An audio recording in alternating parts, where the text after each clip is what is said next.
Hey, good morning, good morning, good morning, everyone. How are you guys doing today? How are you guys doing today, man?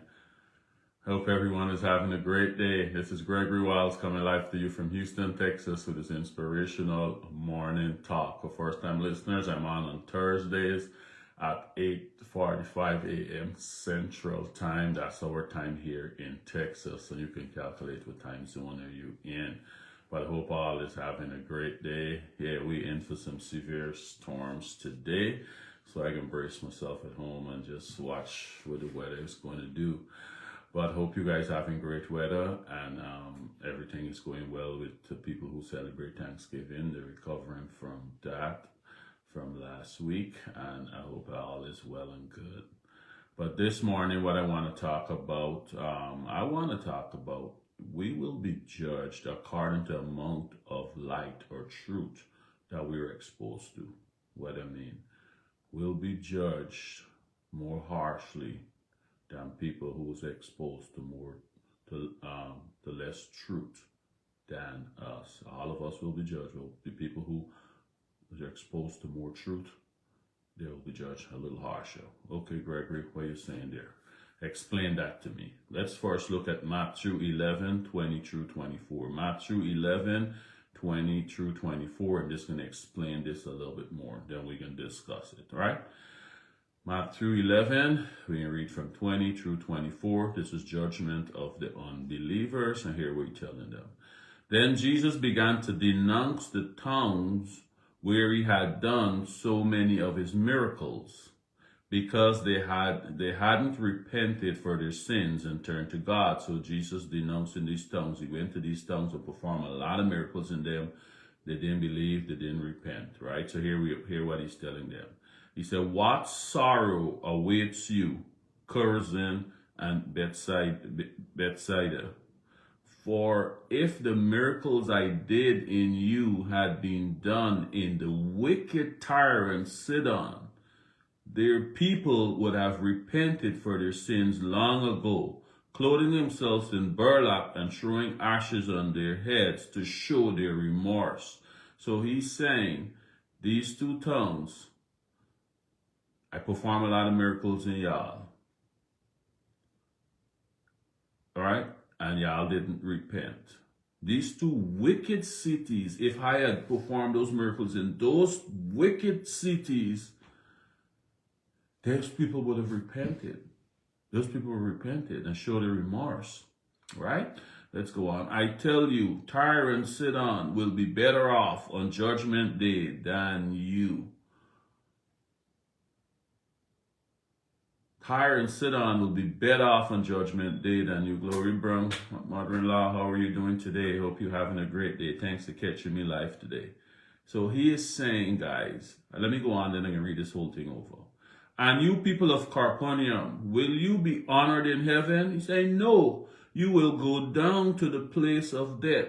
For if the miracles I did in you had been done in the wicked Sodom, it would have still been here today. I tell you, even Sodom will be better off on Judgment Day than you. Renita, good morning. Good morning. How are you, Renita? So he is saying, guys, we all know Sodom and Gomorrah. The people who know the story of Sodom and Gomorrah, where God had to destroy these two wicked cities. He destroyed them by fire when he went. The only people that get saved was Lot and his family, because Abraham interceded for his nephew Lot to get him out to there. But he destroyed everything because the cities were so wicked. So just imagine he is telling this other city here, Capernaum, right, that you'll be judged more harshly than Sodom because you receive more light than them, right? Let me read this whole thing over before I go into my little explanation. Then Jesus began to denounce the towns where he had done so many of his miracles, because they hadn't repented for their sins and turned to God. What sorrow awaits you, Chorazin and Bethsaida? For if the miracles I did in you had been done in wicked Tyre and Sidon, their people would have repented for their sins long ago, clothing themselves in burlap and throwing ashes on their heads to show their remorse. I tell you, Tyre and Sidon will be better off on judgment day than you. And you people of Capernaum, will you be honored in heaven? No, you will go down to the place of death. For if the miracles I did in you had been done in wicked Sodom, it would still be here. I tell you, even Sodom will be better off on judgment day than you. And that's why I entitled this, We'll Be Judged According to the Amount of Light We Receive. What I mean, he is telling these people, guys, Tyre and Sidon was two wicked cities who were known for worshiping other gods. When the Bible talks about worshiping other gods, it's talking about the modern day voodoo, obeah, what we call that. These two cities were known for worshiping them. They get punished. He punished them severely, but yet still he's saying the people who I do these miracles to, who was exposed to the truth, who I preached to and showed them the light, and y'all didn't repent. These people in Tyre and Sidon did not have that. They didn't get the exposure to the light of the truth. And then they went off and do wickedness. But he's saying, had they had that, they would have repented. Right? Same thing he telling the people in Capernaum. Sodom was such a wicked city. But if I had the opportunity to go and preach the word to them and do those miracles in them, they might have repented, but I did it for you, and you still didn't repent. So you'll be judged more harshly than them, even though they get a harsh judgment, because ignorance is no excuse to the law. But he said you'll be judged more harshly. Gregory, what do it mean for us today? Give me a living, live example. Okay, glad you asked that. Let me do that. So it's just like you go before a judge today, right? You go before a judge, first-time offender. You tell your judge, I didn't know there was a law. I didn't know driving on, school zone. I didn't see the sign, Okay, the judge can say, okay, you know what? All right, you probably didn't know the law. But what we're going to do, we're going to send you to get some training. I'm using this example because, I get tickets, and prior to getting out to the ticket, you have to go and do the driving thing over again and all of that. So using this as a perfect example. So now you say you didn't know the law, they send you through the training, you get the training, and then you come back and do the same thing and come back before the judge. So let's say the first time you come before the judge a little lenient with you. He said, okay, you didn't know the law. So the punishment for that particular law, breaking the law, is, let's say, it's from a fine to about 10 years in jail. From a fine to about 10 years in jail. The judge might tend to go on the low end. They might say, okay, you didn't know, I see you innocently didn't know this thing. All right, I still got to punish you. You still got to get punished because you break the law. Ignorance to the law is no excuse. You should have known that before you go behind a vehicle and drive in, right? So they might come at a low end. Let's say they even give you a fine or a year, 2 years punishment, some probation or something, right? But they got to punish you because you break the law. But let's say they put you through all the training. Now you get exposed, you know the truth, and you come back for the same thing.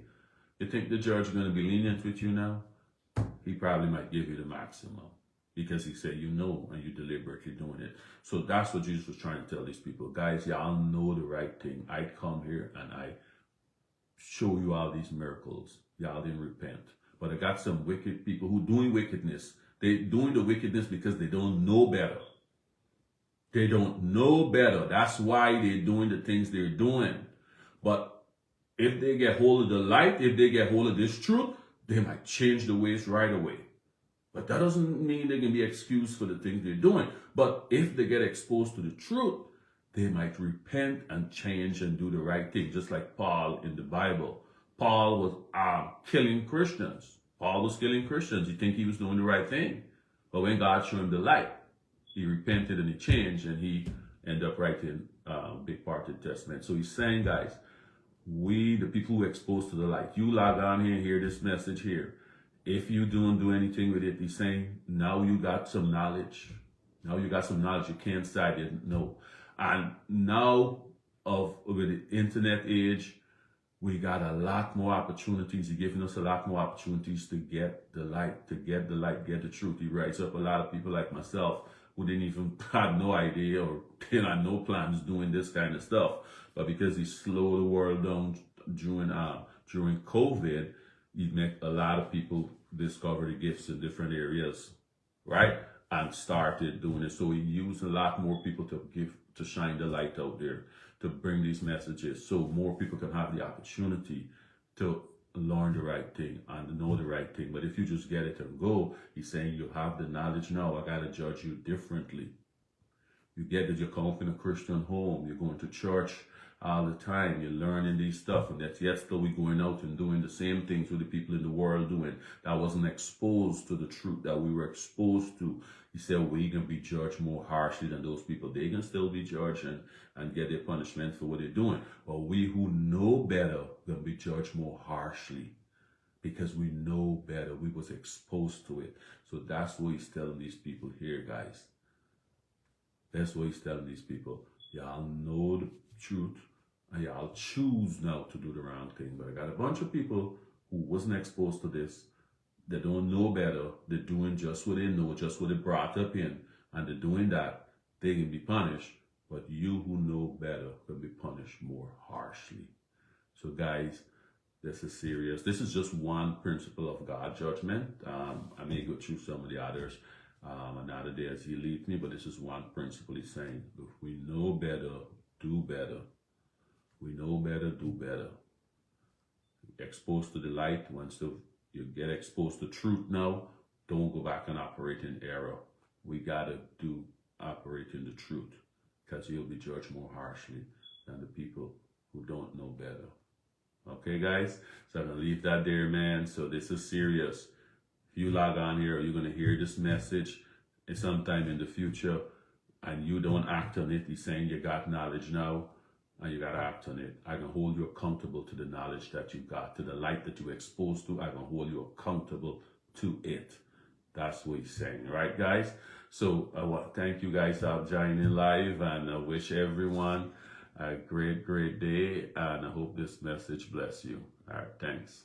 Talk again next Thursday, or I might pop on and do one more of this principle of God judgment. There's several principles of how we judge. This is just one. I might bring some more over the next few days. Let's see how he leads me. All right, bye.